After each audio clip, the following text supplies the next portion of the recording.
this is what this should be.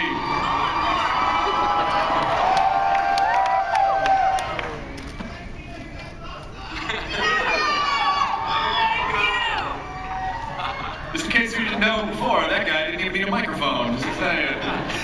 Thank you! Oh yeah, get a picture of that, Steve. Welcome, you guys. How are you doing? I mean, I don't know if people really understand, but the schedule of your shooting is insane, and you still managed to make it to Comic-Con. Andrew Lincoln, how are you feeling right now? Well, I think I'm having an out-of-body experience at the moment. This is insane. Yeah, it's about 6,500 people. The shooting schedule is crazy as always. It's hot, it's fierce, it's brutal, and we love it that way. You know, it's so good. Can I just say, it's so good to be back here again, and because and to see all you guys, you know, and it's amazing because without you guys, this show would not exist, and that's the bottom line. And so it kind of always, people are saying, what's it like to be back at Comic-Con? I said, well, it just feels like you kind of come home here as well. And just so you know, everybody is busting their guts to bring you the best season we've ever brought to you this year. And a big salute to the crew as well, because they are phenomenal and just as much an important member of this family. I mean, even just last year, there were a lot of people. I love you very much as well. That's very heartfelt. Well, in a very real way, I love you as well. Not as much as my wife or children, but... Thank you. Can I quote you on that? In the trailers, guy at Comic-Con says, best show on TV, period. There's like 9 exclamation points. I mean, this, you know, being in Hall H, you just sort of graduate, like, this is the biggest hall at the biggest con in the world, and you see the fans, because most of the time you guys are working in a bubble. You're in Georgia, you don't get to see this kind of interaction, so, you know, Sarah, how is it for you to come and see this? It's wonderful. Even though I know there are some of you who are mad at me. And that's cool. We'll talk about it later. Or we won't, whatever. You know, I mean, we go and we promote this all over the place. I think we've probably been to, you know, more territories than we can possibly count. But this is our only opportunity to interact with you guys. You know, everywhere else we go, we're talking to press and we're dealing with journalists, and that's fine, but here we get it from you guys, and you're honest and you're raw, and the feedback we get from you guys is incredible. It's also really humbling. I don't know if I can see the end of this. It's amazing. Oh, thank you guys.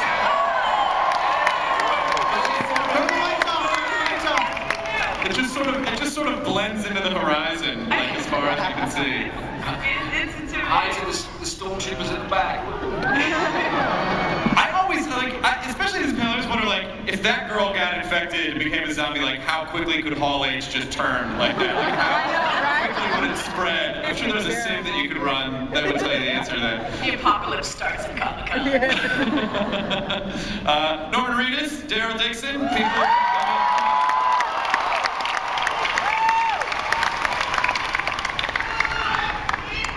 Wow, it looks like Christmas in here. All these little camera phones. Yeah. Wow, thank you guys so much. We love each other and our job, and you guys rock. You know what I mean? So, thank you so much.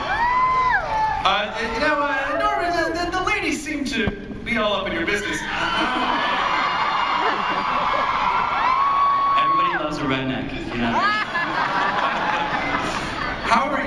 How are you seeing Daryl this season, and how have you seen him evolve? And is there anything that you can share, even, you know, as your sort of philosophical approach to the character in season 3, without giving anything away? Well, I mean, he's a guy that's, you know, under the thumb of his big brother Merle, and you can imagine what that would be like. Out of that, you know, being away from Merle, he's sort of finding himself needed and appreciated. And he's sort of making bonds with all these people, and he'd fight to the death for, you know, this group of people. And I think it means a lot to him. You know, Sophia meant a lot, and you know, he's sort of finding his way. He's kind of growing up. You know, I don't know. I love playing him. I keep finding new things about him all the time. I love him so much. That's what the ladies are thinking, right? Love you back. Which nation? Oh, Geek Nation loves you. This is the freaking Geek Nation. What are you talking about? That's everybody. Lori Holden, you're separated from the group now, so you have a whole separate thing that's going on. What is emotionally, what's Lori going through at this point? I mean, what's Andrea going through? Lori, I did the same thing to Steve Young. I called him Glenn on the show. Like, oh my God, I'm so sorry. I just watched you. I like your character. Thanks. I don't want to see that. At the end of season 2, I was saved by this wonderful woman, Michelle, played by the lovely Denai. You know, it's a very different season for Andrea because she's separated from the group, and you know, it's a wonderful journey actually because she's met this alpha female and they become very good friends and they watch each other's back, and you know, it's wonderful storytelling as they're battling the elements in this apocalyptic world. And did you guys? We kind of chatted briefly. I was able to. You ran over while you were shooting and gave us like a couple minutes on Talking Dead. But you and Denai bonded. You said pretty quickly. Yeah, Denai. She's wonderful and we're goofy and we make up songs, or shall I say, I make up songs and sing them to her in between takes. And you know, she's a wonderful addition to the cast, and we laugh and dance, and she's fantastic. And I think you are going to love her as Michelle. Steven Yeun, what's up for Glenn this season? Is he gonna learn how to open his heart and accept the love he's always deserved? Like, I totally. It's so funny, you know. Glenn just seems like a guy like, this guy's never really had a girlfriend, and this really hot girl is throwing himself at him. He's like, I don't know, man. Like what? I mean, he's gotta, you know, he can't just like dive in. You gotta play it right. You know what I mean? You gotta dive in. Cards. You gotta slow play the cards. With Glenn this season, it's really a blessing and an honor to play this part because I get a very kind of, I think, identifiable arc of someone that starts off as a boy and he grows up into a man. And second season was kind of, first season was kind of showing that he had it in him. Second season was kind of realizing that for himself that he had that in him. And then third season is kind of just manning up and doing what he's supposed to be doing. And it's a blast. I was just gonna say what's funny is like all these questions that we're getting are so difficult for all of us to answer, at least for me, because we can't say anything. So we just like roundabout talk about things that we just say generic things, and I apologize in advance, but you don't have to apologize. You could be reading like the ingredients to Bisquick and these people would be jazzed. Like they waited in line a long time. They just want to see you up close and possibly touch you a lot, but other than that, flower. I don't know. No. Glenn's really hesitant, but Steven's all in all the time. So Lauren Cohan, what can you say? What do you think? What is Maggie going through after last season? You know, like she essentially declares her love for Glenn. She's going through all this stuff. Got a lot of family stuff, like not having a farm anymore. So where is she coming from, and where do you think she's headed? I think Maggie's pretty lucky right now because she still has more family with her left than anybody else does, and I think that the priority for her is protecting her own. And I mean, we are now thrown into an absolutely insane world. Like, the farm was like a walk in the park compared to where we are now, and I think that that we've just kind of all become this one really tight family, and Maggie and Glenn certainly are super tight now, and just as a team, I think it's really been about, I don't know, we kind of all read each other's minds and figure out what it's taken to make it still. Well, I think, especially having come out of the farm, you guys are out in the woods, and you're doing tick checks every day at the end of shooting. It's like, oh, you're going indoors to prison. This must be really cushy now. And Steve was saying, no, it's, there's... So you know what sucks? Air conditioning. I actually never thought we'd say this, but the air conditioning is like, we were complaining about being cold sometimes. Like, Really? Okay, just rewind a minute. Yeah. Well, you said there's... Just for the prison though, just so people know, like what we thought, like toiling in the heat, we thought going indoors and shooting indoors was going to be a cakewalk, but I think all of us have like the black lung now, or something like that. We all have the black The black lung. We have like bubonic plague. It's great. It's great. Yeah. I want to welcome Denai to the panel this year. I mean, this is...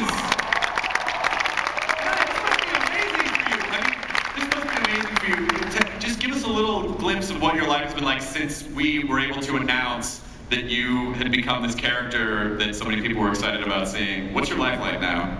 It's completely different, needless to say. It's amazing. I mean, I've been able to learn how to use a katana sword, which is just really thrilling and insanely fun. And I've been embraced by the most phenomenal group of TV makers ever. So, I mean, I'm really having a great time right now. And just like working with these guys has been really phenomenal. It's really kind of life imitating art, as Lori was talking about. Like, they just embraced me with so much love that I had no choice but to really just open up and just feel warm and fuzzy all the time, regardless of the fact that I'm in an apocalyptic world. Because everyone, I'm sure your job. I'm sure it's an exhausting day that everyone has. But I think when I think about you in particular, you're certainly one of the most physical characters because you're swinging a giant sword and you're kicking things in the face. So, like, what does the end of your day look like when you come back from work? You know what? It's really all good. I mean, interestingly, I learned early on about the magic of going to this natural food store and getting all these really good, like, kind of like natural, like health supplement things, like cherries. I don't know if everyone knows this. Really good for the joints and the muscles. It's just cherries. You have to eat a whole bucket, so they actually make them into a little pill. So stuff like that have really been just helping me like feel really good at the end of the day. A couple times I'm like, are we done? Are we done? No, just a couple more. So I mean, I actually have really been enjoying it. And then there's times I'll just you crash and you crash hard, but it feels good at the end of the day. Actually. Now, I also want to welcome David Morrissey here, who's new. I kind of nerded out on you a little before. I was like, I love when you were on Doctor Who. But David Morrissey, you're a phenomenal actor. What was it like to come into this sort of pre-existing? I mean, obviously, Woodbury is a little separate for the time being, I would imagine. But what does it feel like coming into this show that already has such an iconic place in pop culture? Well, I came into the show as a fan. I love the show. I'd known Andy for a long time, so when it came on in the UK, I was really glued to it. I just loved it, and when the opportunity came to work on it, I was very excited. I knew it had a great cast, and I knew it had great writing and great production values, but the thing that I can never prepare for is walking on a set and finding that it also has a fantastic crew. And it's a great family down there. It works. The set works really, really well. And people want to be there, people want to go to work and work on this show, and to join that team has just been such a privilege for me. So it's a blessing. I mean, I'm sitting here now in front of you, but it's like, I keep pinching myself. It's like amazing, and it's great to be at Comic Con. I've always wanted to come to Comic Con. This is the first time, so to come for the first time and be sitting on the stage answering questions about a show like this and being part of it, it's just a dream come true for me, so it's great. It's a good way to lose your Comic Con opportunity, for sure. Have you noticed any major differences between, like, British productions, American productions? I mean, is the schedule, was it everything that you thought it would be, or were you just not mentally prepared for what the show would entail? The heat. Yeah. In the UK, we don't really get the heat like you get in Georgia. It's a very different type of heat, but it's still great. The show is what gets you through the day, really. But it's the production values. We do shows in the UK as well. I mean, as you say, I was in Doctor Who, and that's a very well cared for show. It's very similar to this show in the fact that it's made by people who really love it. They love their show and they're very proud of it, and they should be, and quite rightly same here. So the only thing that's different for me is the heat. Yeah, it's not like in the UK when it's like the fog rolled in, the Ripper struck again, or whatever happens.